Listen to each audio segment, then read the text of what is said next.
자, 오늘 114 말씀은 이사야 38장에서부터 41장까지 함께 살펴봅니다. 제가 처음에 이사야 시작할 때 말씀드렸던 것처럼 이제 전반전과 후반전을 나눌 수 있다라고 했는데 바로 41장까지가 어떻게 보면 이사야의 전반전이지요. 그래서 이제 42장부터는 66장까지는 이제 회복, 하나님께서 이제 일으켜 세우시겠다라는 말씀을 내일부터 또 시작합니다. 그래서 전반전이 오늘부로 이제 마무리됐는데, 38장 사건에 보면 히스기야가, 불치병에 걸립니다. 불치병에 걸렸다가, 하나님 앞에 눈물 어린, 통곡 기도를 하고 난 다음에 15년의 생명을 연장받은 사건을 말씀하고 있습니다. 모든 사람이 이렇게 하나님 앞에 진실된 기도를 하면 우리가 15년 연장을 받을 수 있다라는 것을 알려주기 위하여서 말씀을 성경에 기록된 게 아닙니다. 이것은 모든 사건이 이대로 이루어진다는 것이 아니라 그의 생명과 그의 모든 인생의 것들을 하나님께서 주관하신다는 것을 알리기 위함입니다. 하나님께서 우리의 기도를 통하여서 히스기야처럼 이렇게 일을 하신다는 게 아니라 하나님께서 우리의 생명과 주관과 인도하심을 그렇게 이끄신다라는 차원에서 우리의 모든 인생의 역사와 모든 상황들을 하나님께 맡기고 우리가 하나님 앞에서 온전하게 서야 된다는 것을 알리고 있는 것입니다. 근데 여기서 보면은 히스기야가 어떻게 보면은 그 당시에 굉장히 다윗급까지는 아니어도 다윗에 가까운 아주 선한 왕이었습니다. 그가 생명을 연장받고 싶어서가 아니라 히스기야가 아니면 지금 남유다 왕국이 굉장히 어려움에 처해질 수밖에 없는 상황에 놓였습니다. 아니나 다를까 나중에 히스기야가 죽고 난 다음에 그 이후부터는 이제 쇠약해지는 남왕국을 우리가 볼 수 있는데요. 그가 38장 3절에 보면 심히 통곡했다는 거죠. 심히 통곡. 얼마나 했길래 통곡까지 해서 눈물을 흘리면서 하나님 저를 위해서가 아니라 이 나라를 위하여서 하나님 살려주십시오라고 통곡하면서 했다는 거죠. 그러니까 진실 어린 눈물 기도를 했다는 것이죠. 여러분, 눈물을 흘리는 기도하면 하나님이 다 받아주시나요? 눈물을 흘리면서 기도하면 하나님이 다 기도를 받아주시나요? 이렇게 정의를 해봤으면 좋겠습니다. 눈물 기도가, 통곡 기도가 항상 진실하다고 말할 수는 없지만 진실된 기도를 하다 보면 그게 통곡과 눈물이 날 수가 있다. 이렇게 정의해봤으면 좋겠습니다.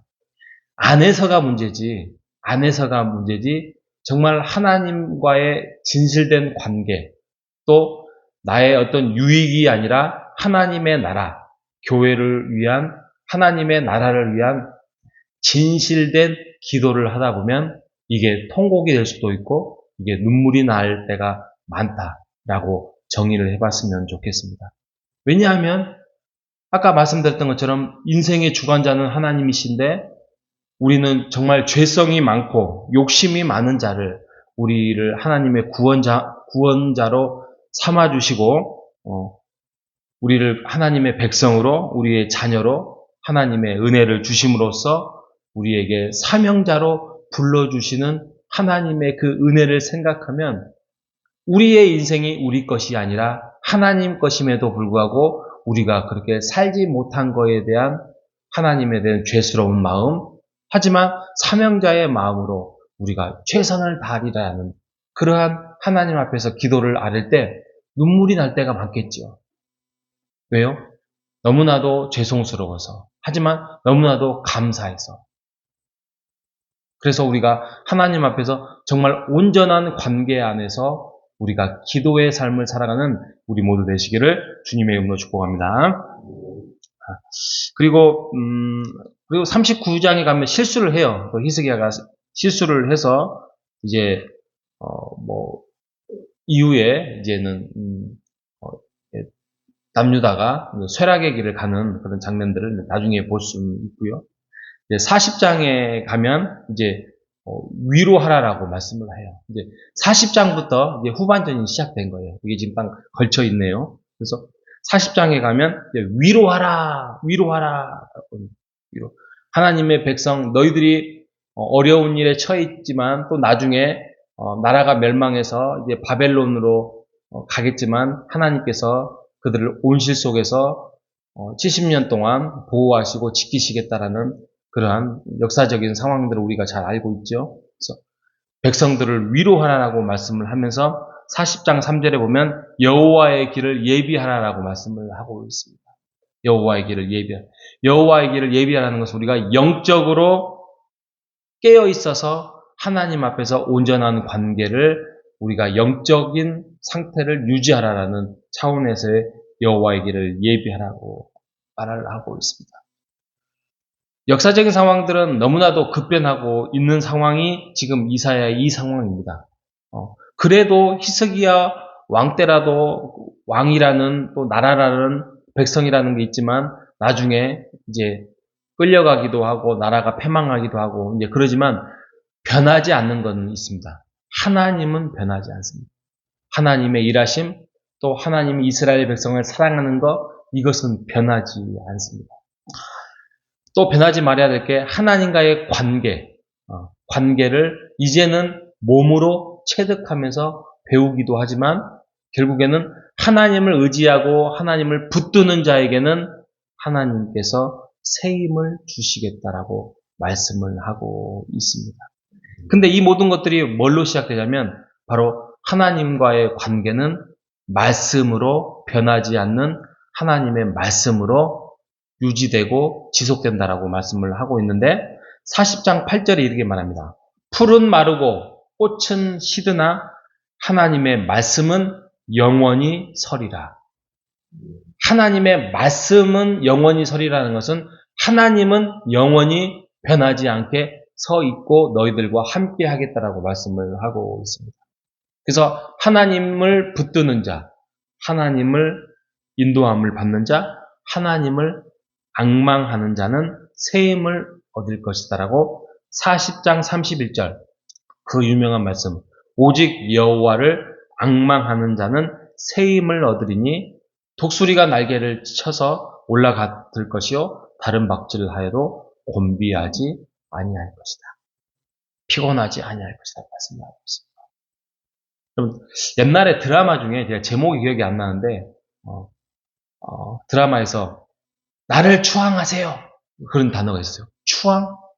추앙이라는 단어가 평소에 잘 쓰지 않는데 그 드라마를 시청하고 난 다음에 막 전국적으로 추앙이라는 단어가 엄청 나왔습니다. 그 추앙이라는 단어가 이 악망하고 좀 비슷한 것 같아요. 추앙이 나를 우러르고 또 나를 사랑하고 나만을 바라보세요. 그러니까 사랑하세요라는 말을 뛰어넘어서 사랑이라는 단어가 너무 이제 식상하니까 추앙이라는 단어가 그 드라마에서 나왔는데 여기 우리 40장 31절에는 앙망이라는 단어를 썼어요. 앙망. 하나님을 사랑하세요라는 단어가 이제는 좀 결이 약하니까 여호와를 앙망하. 여호와만을 바라보고 여호와가 어떻게 일을 하고 계시는지 기대하고 오직 하나님만을 사랑하세요. 그러면 새 힘을 얻을 것입니다라고 이사야 40장 31절은 말씀하고 있습니다. 우리가 너무나도 부족하고 연약해서 오직 하나님만을 사랑하고 우리의 모든 시간과 우리의 생각이 하나님만을 집중해서 살아가기가 알면서도 이게 못할 때가 너무나도 많습니다. 그렇죠? 그런데 우리가 우리의 인생에서 여호와를 바라보고 추앙하고 앙망하는 자에게는 하나님께서 새 힘을 주시겠다라고 말씀하고 있는 것입니다. 여러분, 우리가 하나님이 우리에게 인생에서 어떻게 스토리를 이끌어가고 있는 우리의 인생 속에서도 하나님을 우리가 앙망할 수밖에 없다는 고백을 우리가 할 수 있지 않겠습니까? 그러면 앞으로 남은 인생도 오직 하나님만을 우리가 앙망할 때에 우리에게 남은 인생도 새 힘을 얻고 살아갈 수 있음을 우리가 고백해 봅니다.